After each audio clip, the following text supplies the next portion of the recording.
Eu azi aș vrea să vă spun un lucru foarte important. Pentru că mulți astăzi se întreabă, da, moartea, iadul, dracii există?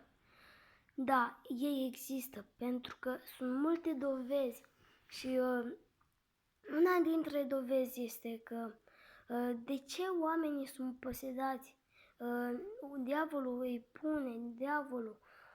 pune să facă diferite lucruri scârboase, diferite păcate.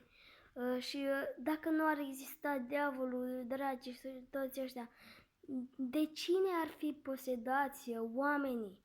Adică n-ar avea de cine. Dumnezeu nu posedă oamenii. Adică de ce Dumnezeu ar poseda nu știu ce oameni?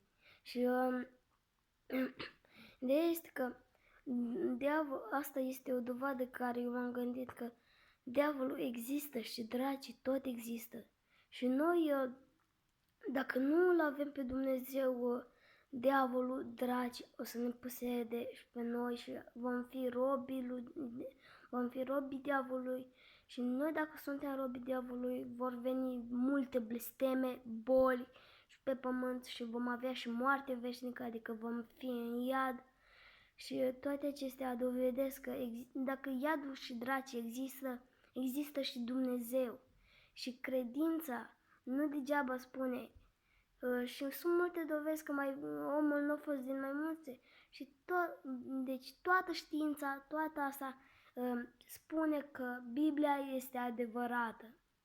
Pa!